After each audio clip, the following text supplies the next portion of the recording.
Assalamualaikum warahmatullahi wabarakatuh. Izin memperkenalkan diri, saya Nohron Rahman, kelas MJ703. Dalam hari ini saya akan mempresentasikan analisis lingkungan, fondasi strategi keunggulan yang kompetitif.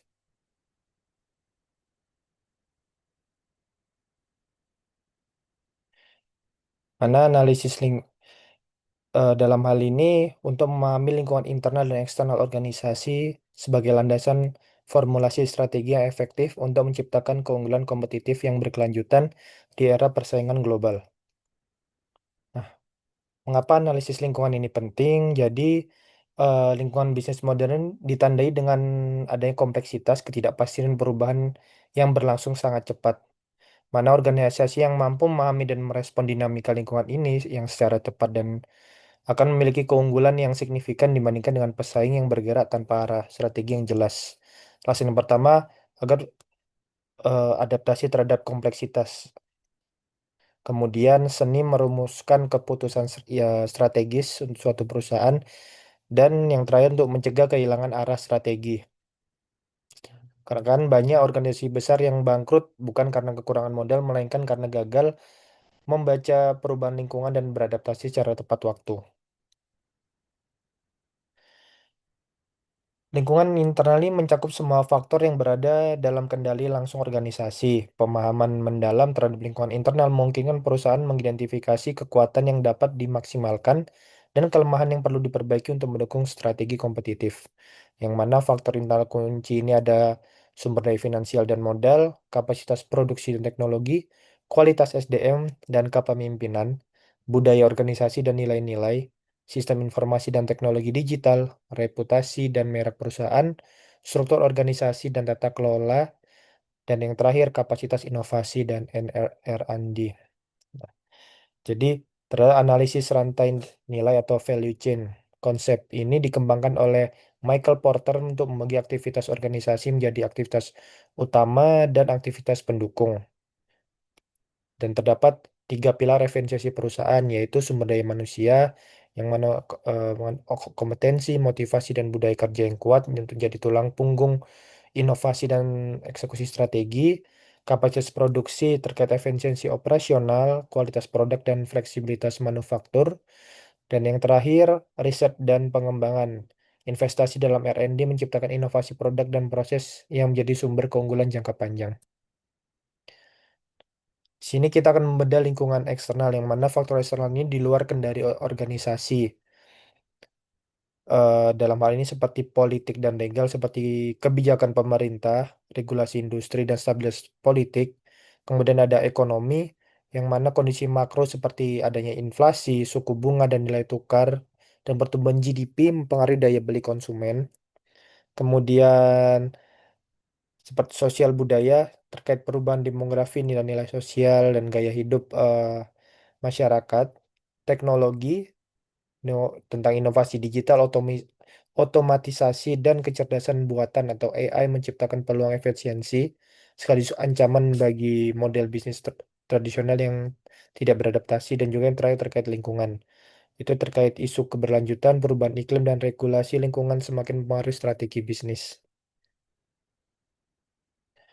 Nah, alat utama yaitu matriks IFVI dan EVE, yang mana EVI itu Internal Factor Evaluation. Jadi, ini adalah alat analisis kuantitatif yang memetakan bobot dan rating dari setiap faktor kekuatan dan kelemahan internal organisasi. Proses penyusunan dimulai dengan mengidentifikasi 10-20 faktor internal kritis, memberikan bobot berdasarkan tingkat kepentingan relatif terhadap kesuksesan industri. Lalu, dengan pemberian rating berdasarkan efektivitas respon perusahaan. Hmm, Skornya ini dimulai dari 1,0 yang mana itu lemah hingga 4,0 yang berarti sangat kuat dengan rata-rata industri 2,5. Kemudian adalah external factor evaluation, yaitu mengukur seberapa efektif organisasi merespon peluang dan ancaman dari lingkungan eksternal. Mirip dengan internal factor evaluation, faktor eksternal diidentifikasi, diberi bobot berdasarkan dampak potensial terhadap industri dengan rating berdasarkan kualitas respon perusahaan. Skor EVE ini ya tinggi mendekati 4 menunjukkan bahwa perusahaan sangat efektif dalam memanfaatkan peluang dan memitigasi ancaman eksternal. Kemudian ada matrix SWOT atau titik temu strategis. Ini sebagai alat analisis strategis juga yang mengintegrasikan hasil analisis lingkungan internal dengan analisis lingkungan eksternal menjadi satu kerangka strategis yang komprehensif. Dari pertemuan keempat kuadran ini layarlah empat jenis strategi yang saling melengkapi. Ada SO, Strengths Opportunities, kemudian ada kuadran WO yang mana mengatasi kelemahan internal dengan memanfaatkan peluang eksternal. Contoh aliansi strategi dan rekrutmen talenta. Kemudian ada strategi strength rates. Contohnya itu diferensiasi produk dan loyalitas pelanggan. Dan yang terakhir ada weakness and threats. Itu meminimalkan kelemahan dan menghindari ancaman. Contoh efisiensi biaya dan restrukturisasi. Nah, untuk menentukan posisi dengan matriks IE,